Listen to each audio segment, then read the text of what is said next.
Climbing Mount CMMC presents CybHer Women in CMMC. In today's episode, I'm joined by Jil Wright. Jil is the president of Wrightbrained Security. She has tons of experience in CMMC consulting, as well as her CCA and her CCP. So let's get into today's episode. Hello, climbers, and welcome back to another episode of CybHer, Women in Cybersecurity and CMMC. We are so excited. Today, we're joined with Jil Wright. Jil, thank you so much for joining me today. I'm really excited to have you. I'm excited about it too. Awesome. I really love the perspective that you are bringing because normally, our perspective at Axiom, because we're an MSP, is taking clients through an assessment and helping them get through Right. it. But you are the person that is normally doing it.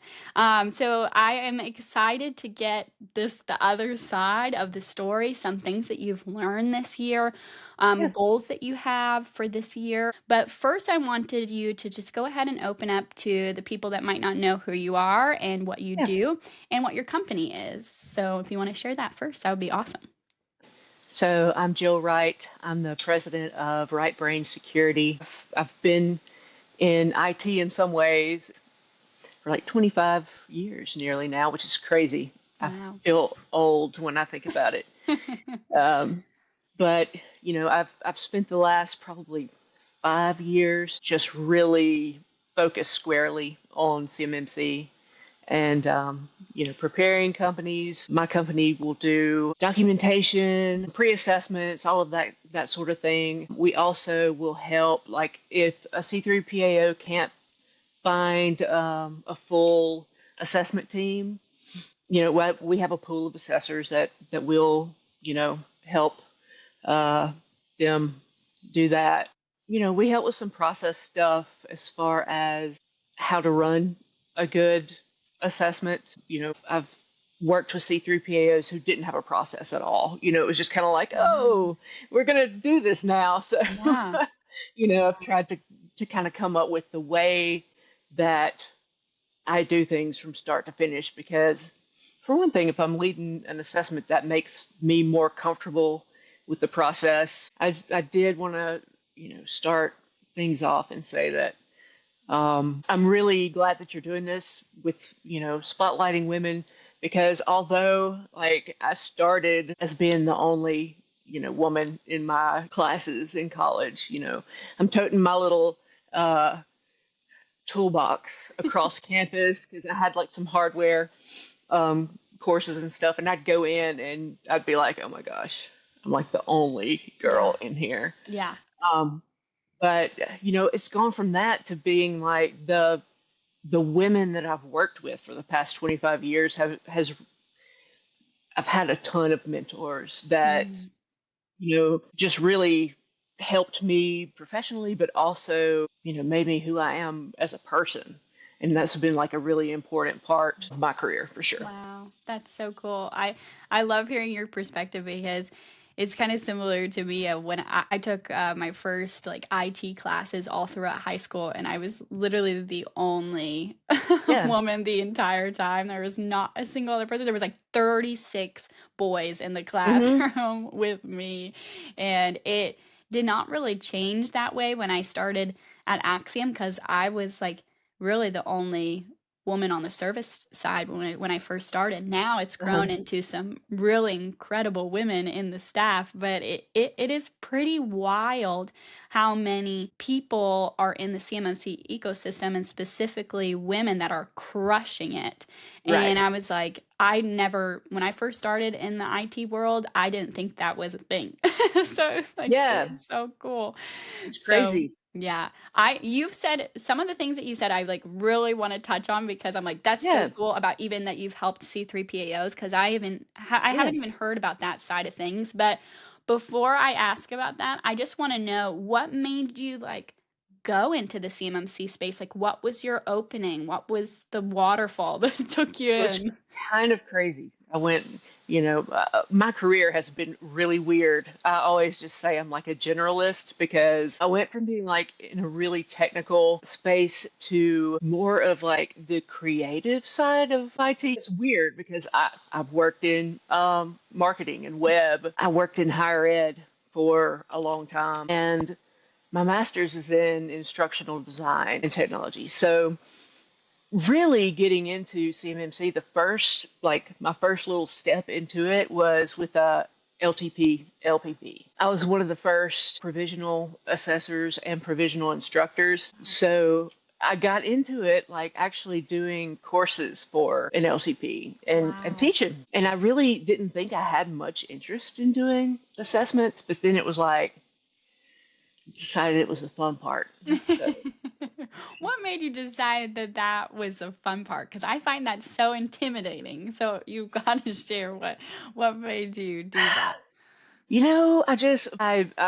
I do enjoy the technical side of things, but I also really like working with people and trying to make things manageable and easier. And I think like a lot of people don't really think about it, but as an assessor, you can go hard and be like, this is wrong.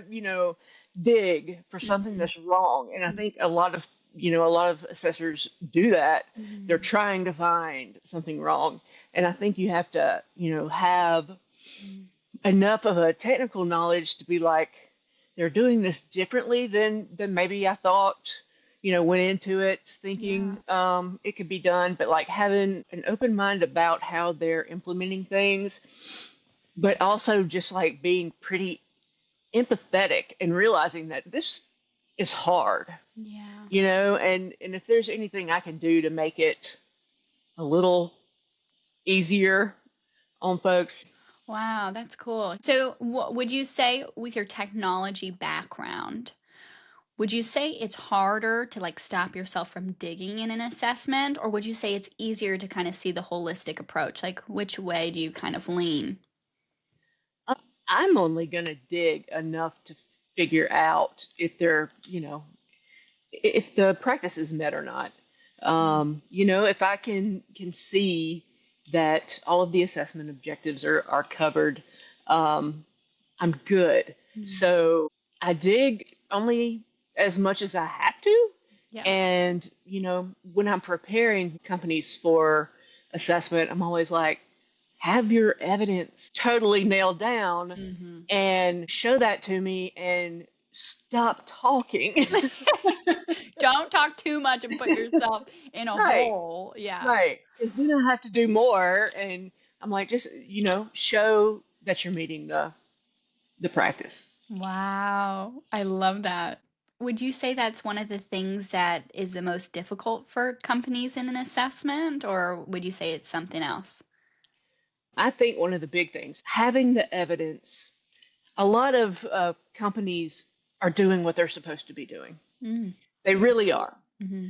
especially technically. Mm. I'm seeing that the technology and having that part of things is not really where they mess up too much. It's documentation. I want to be like, you just need it to say this.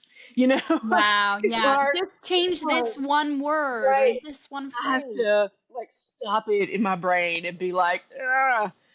or I'll just list the stuff. Gosh, because all you can say is, no, this doesn't work. Right, right. Wow. So that's hard for me, but I think companies really struggle with showing that they're doing things. So Wow. the actual evidence and the documentation really Yeah. are the big things. Do you have many people that come to you where you're like, this isn't even evidence that I can't do anything? Yeah. Like a false start? hmm Wow. Back, when we were doing like joint surveillance and stuff, Yeah. that happened more often. And thankfully, I worked for a C3 PAO that was like, we're not going to do this if people aren't ready. So it was easy for me to be like, look, you need to go back and work with somebody that knows what they're doing. Mm. That's a big, piece of it is don't try to do everything in a vacuum. Go find somebody that Yeah. has experience. I think that's a big deal. But yeah, I have told people they weren't ready and they needed to do other stuff. And I actually had one that I told them they weren't ready and they wanted to do it anyway. Really? Weird. Because Yeah. just they wanted to see where they were at, even though they might not have been They, fully ready, or I believe they had like a DibCAC assessment like years ago. hmm, And they were like, well, they thought, that we scored a 110. And I was thinking to myself, that was like years ago. And, you mm, know, uh, so just looking at their documentation and stuff, I knew yeah. that they didn't have it to the level to pass. And they're like, if your lead is telling you that you're not going to pass, that there's no way, don't do it. Wow. I mean, that's what I would think, but whoa. Okay, Yeah, yeah, that's crazy. yeah, I for can't real. believe that. I I also it's so crazy to me to see the different perspectives that you have as well, because a lot of the people that are coming to us that need like the services implemented, a lot of the Hmm. times they write these things on the paper, but they don't actually do them. Do You know, it. and Yeah. and that's where they're like, I actually don't know how to implement these things that I'm saying. You know, so it's like the Right. opposite side of it. Whereas like for some of the people, you're like, well, I'm seeing a lot of the technical things, they're happening there, but they have no idea how to write it out. And Right. and that just gives me the perspective of like there's two separate things Oh, that definitely. really need to happen, and sometimes the same people can't do both because it takes Right. different brains, I feel like. Unless you're For like a crazy sure. person, you could do both. But Right. yeah, what's your Yeah. perspective on that? I think sometimes like companies will buy a like documentation package Yeah. or something like that, and they're like, yeah, we kind of do it this way, so we'll go with that, and it's they don't do it. Yeah. They don't. Sometimes they don't do it at all. So I totally, I get what you're Mm-hmm. saying too. Mm-hmm. Um, yeah, Mm-hmm. there When definitely are two sides. oh, go ahead. What were you saying? Say that again. There's definitely two sides. Yeah. Yeah. I I felt like with those two sides in our organization, that's why like Bobby, when he started, he was trying to do both, at Yeah. the same time for us. And then he realized, like, I cannot write these documents. Like, I am Right. not good at this. It takes me way longer than maybe the Yep. average regular document writer. Hmm. So that's when we brought along Adam to like be his, like I guess alter ego in that side of Right. things where like he would do one thing, he would do the other. And I was curious, like from your perspective, do you notice like people coming to you with large like teams implementing this, or are they still pretty smaller teams? Some are small. Yeah. I'll have people that are like, how do I do separation of duties? There's, it's just me, or there's one or two people. Yeah. How do we do this? Um, and then I've had, kickoff calls with 16 people on the call. Wow. So, right, it just totally depends on the size of the Yeah. company. Yeah. Um, so, I I was also curious too, when you are going through like being, I guess, like from two perspectives, one preparing a mhm. company, what has been the biggest challenge, and then on the opposite side, like, when assessing, what has been the biggest challenge for you? um, I think preparing the biggest challenge has been getting people to do what they're supposed to be doing. Keeping people on track. Yeah. It's like they'll want to get this done, but we're all busy. They have 15 meetings a day, and none Yeah. of them are They about want to get it done by this timeline, but to they don't take the steps to get it done do by it. that timeline. Yeah. Like, if you do this and this and this, you're at least going forward. Mm. And sometimes you have to like try to drag people and oh, that's not fun. Yeah. But the biggest challenge with assessments for me, like as a lead, is not really you know, the part about practices is actually like the project management Mm. side of things. The pre-assessment part, I don't think people put enough, importance on. So, scheduling everything, travel if we need to do travel, getting it to where the OSC has somebody that can talk about auditing one day or, their firewalls. Yeah. So figuring out the logistics of things is really the hardest part for me. Yeah. Um, I don't know if everybody would say that, but Yeah. Well, for I can me, that's believe that. Yeah, that's a lot to it. What about even the perspective when you were saying you were helping C3PAOs with some of these processes? Mhm. Is that what you figured out was like the hardest thing that maybe they didn't have set up, or what was something that you learned from that side of it?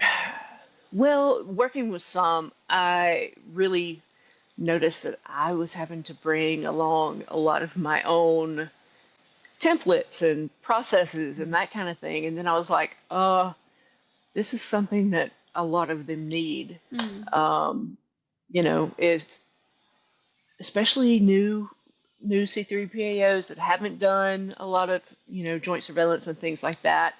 Um, I think it just really from the get go knowing how everything is going to happen, Yeah. when you need to have meetings, all of that is of course there are C3PAOs that have it down pat, Mm-hmm. uh, but um, if there's not a process, it can get unruly really quick.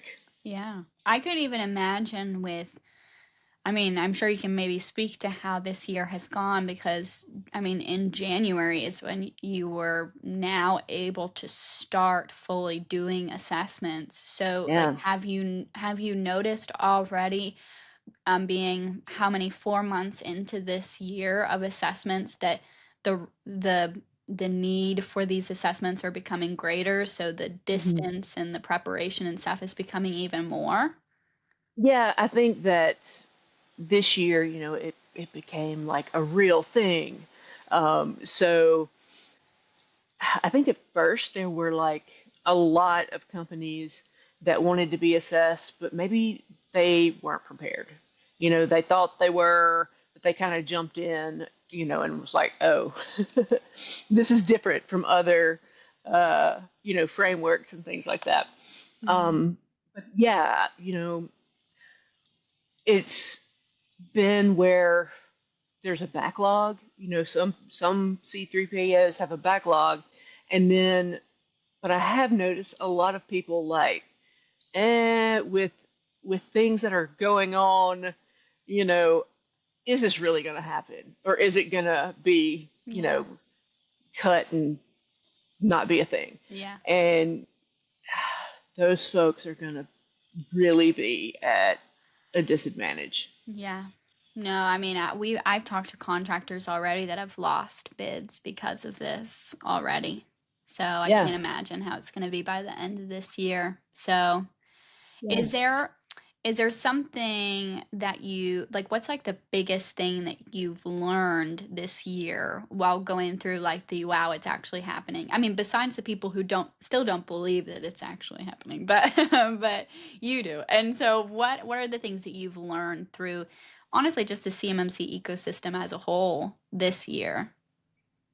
Um, I think really a big deal is the importance of showing what you're doing, Yeah. the evidence. People, you know, I've seen several, companies come into assessments and they're like, well, we may not have it documented, but we do it so we can talk about it, you know? Wow. So they kind of think that And they can talk you through during that right, assessment. they're Wow. like, we can do interviews and we can, show things, but they don't have the documentation piece. And when I get that, when I'm like, those fun, defined, and those practices or assessment objectives, and I'm like, you don't have anything written down, you don't have processes written down. I know. I feel like a lot has happened too. Like even Yeah, changes in just like leadership too and things like that. So yeah. crazy. Um, Things have been different for me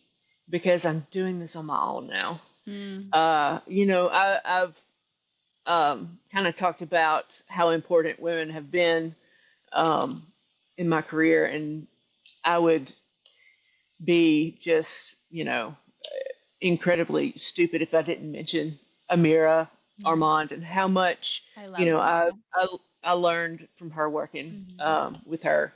So, I was very technical, but I don't think I really had the confidence in my technical. I just had this like idea that all assessors were just like so, All good. knowing.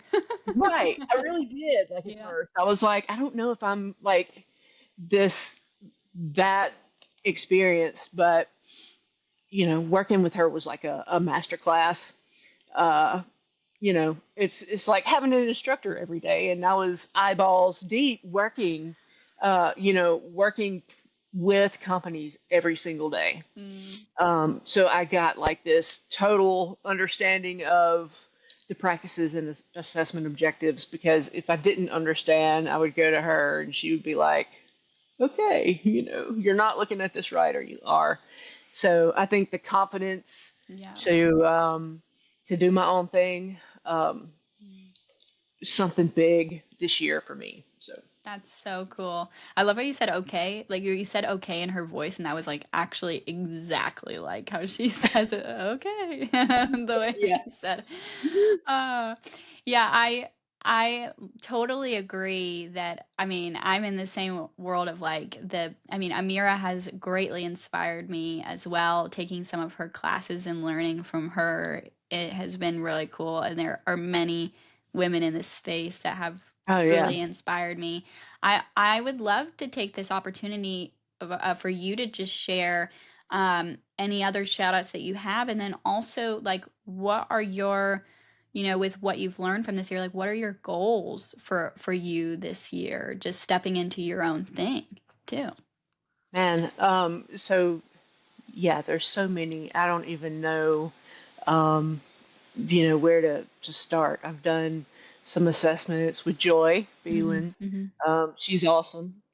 Uh, when I really think about the ecosystem and the women that are involved is they're all like really open to sharing what they know. Yeah. They, are just really cool about that. Hmm. Um, so yeah, I'm excited to see more of what you're doing because it's cool. Yeah. Um, Goals for me, I have some like really cool stuff happening that like I'm like, oh, I can't talk about it yet, but I think that, with doing my own thing this year, I think there are going to be some really cool partnerships Yeah. that I'm working on that are fun for me and just like really needed in the space. And not just services. I have a couple of like products that I'm working on getting out there. So uh, big plans. That's huge. Yeah. I just have to like. It's hard Yeah. to juggle and get everything done that I want to Yeah. get done in a day, but Yeah. Wow. That's pretty kind of cool. cool. I love that we got a little bit of a sneak peek, so I can't wait to hear you Yeah, say stuff like a year from now, and I'm like, that's what she was talking about. I think it's going to be sooner too, so that's good. Cool. So I'm sure I'll be blessed and stuff, Yeah. on LinkedIn, and um, if anybody wants to reach out there, Yeah. follow, Yeah. and hopefully this stuff will be happening soon, and I Yeah. can talk about it.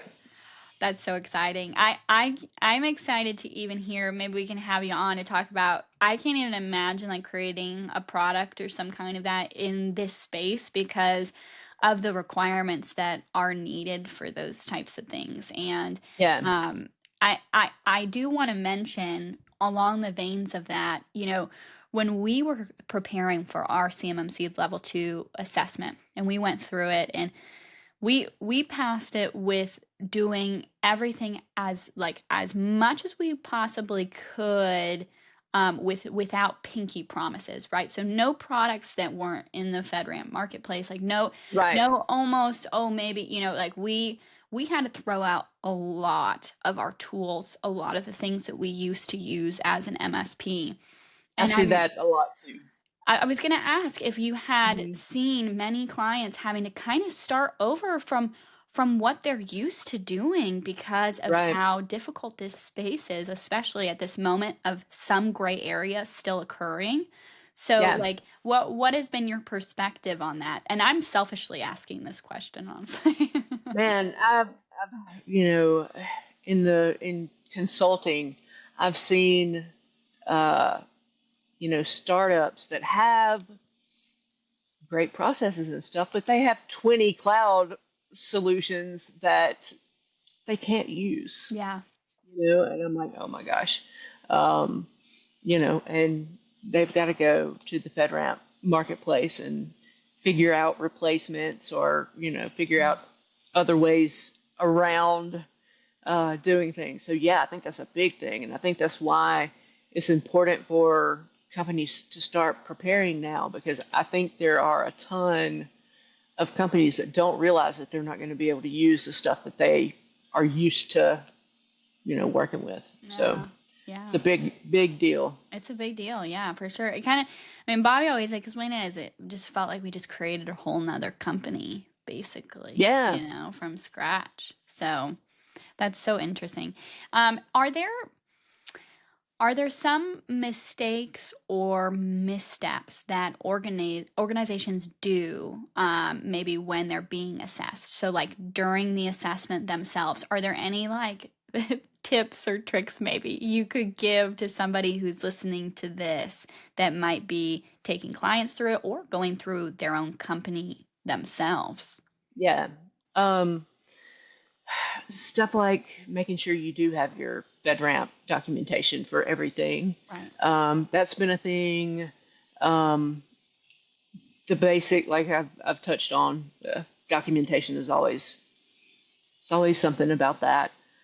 Uh, One thing that like I've seen work very well that I don't see a lot of companies do is to actually have a representative from their MSP or their consultant, Mm. to help during the assessment. Yeah. Because we've had some assessments where the company does very little because they do have managed services. Mm-hmm. So they don't answer a lot of the questions, but they've brought in um, people to talk about things and to kind of handhold through the process. And if you can do that, um, that's great. Yeah. Use, that's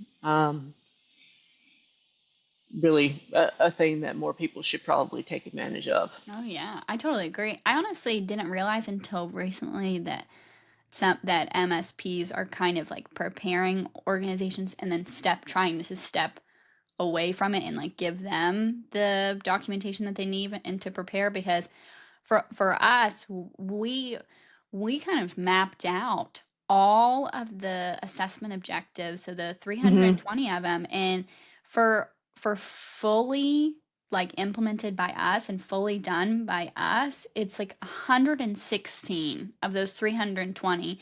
Then 200 are partial, still Right. probably mostly us. And then Hmm. only 4 are fully done by the I know. organization themselves. So like Hmm. you saying that, I mean, I'm shocked that like I can imagine them not stepping up and knowing that they're going to have to come in here and talk because of the amount of stuff that, I mean, we do as an MSP for our clients. There's no way Right. you couldn't be able to talk. And they couldn't talk to all those technical things. Right. That's crazy. Right.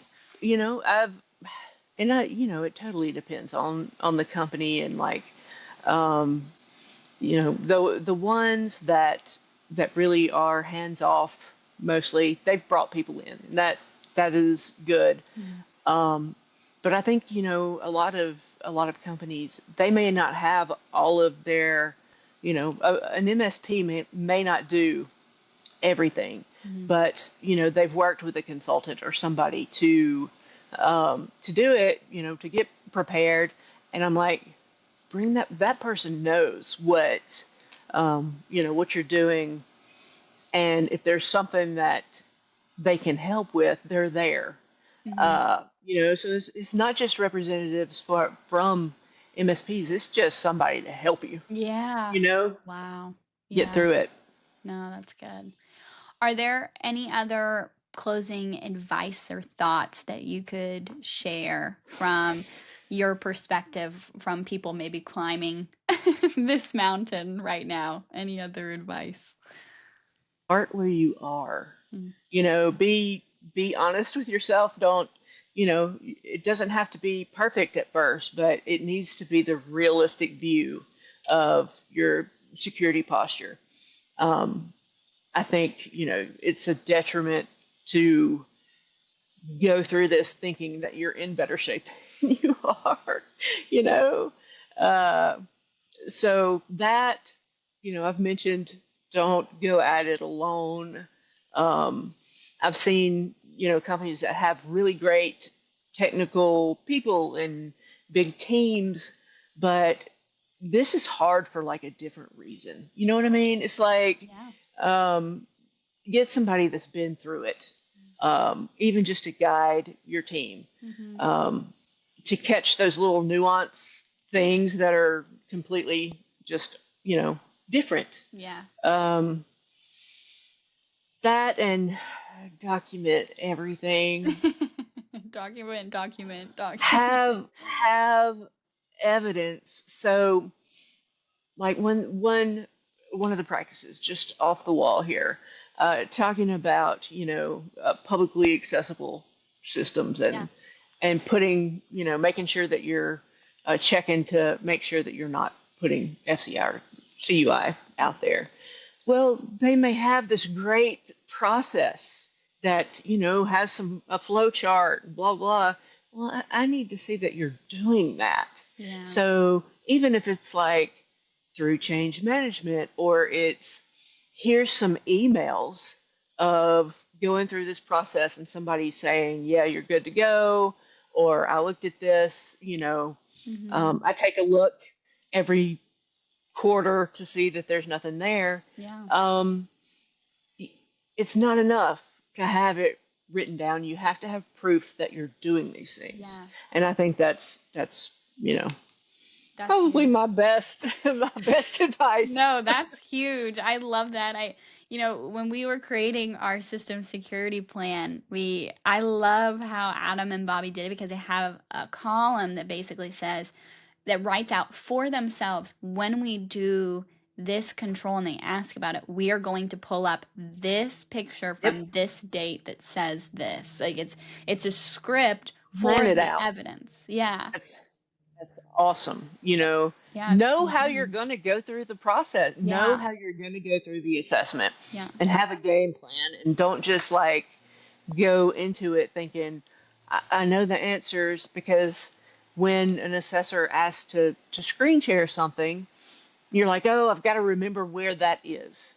Well, Yeah. if you've written it down and you know where to look for a setting or something, it just eases the stress for the company going through it, to be like, okay, when they ask for this, this is where I'm going to go to show them that. That's so Um, great. Yeah. I think that's the best way Yeah. to go through it, is to have your own game plan. You kind of want to, companies really want to drive their own assessment. Mm. If you're showing exactly what you do, there's no reason for me to dig through stuff. Um, Exactly. Yeah. And it's like it's less time, like how you're saying, because you're not fumbling of like where did I put this? More of an opportunity for the assessor to start thinking about things while you're trying to find where it is. And right. so you're fully prepared to be like, in, here's this. Yeah. Okay. all right, good, and out, Yep, and that's it. That's for sure. that's awesome. I love that. Well, Jill, this has been so much fun. I'd love to have you back on to talk more about all the things you're going to be doing, coming up, and just Yeah, to see where you are even like at the end of the year and stuff. But are you gonna be going to yeah. Seek West? Am I gonna see you there? I'm not. Oh, No, I'm not. oh. I have an assessment that week, so Oh, so you're working. Okay. I'm Well, working. I'll I'm accept that. bummed though. I had a I had a really good time at Seek East, Yeah. and it's always really cool to meet people that I work with all the time, but Yeah. haven't ever seen in real life. So Yeah, well, I was getting shared that there is a CMMC women's event that's going to be at Seek yes, West I'm so on bummed. the day before, and I was gonna I'll link it in the comments below, so if people are listening to this that are women in CMMC, they can sign Yeah, up maybe to go. But oh, we're gonna miss you. Maybe we can catch I'm the so bummed. next one later on in the year, but we'll accept Yeah, that you are working, so I'm it is working. it is needed. We don't want these backlogs all the time, so. Right, right, right. So yeah, but this has been an absolute blast. I've loved getting to hear just more of your perspective. And thank you so much for taking the time to just share and even be vulnerable for a second of your journey. But I hope everybody listening enjoyed this episode. But please make sure to follow Jill on LinkedIn. Stay up to date with what she's posting and check out her website, and I'll link that stuff down below as well so you can get to know more about her. But again, guys, we're always having something every Thursday, so check out next Thursday for another episode. But until then, keep on climbing. See you guys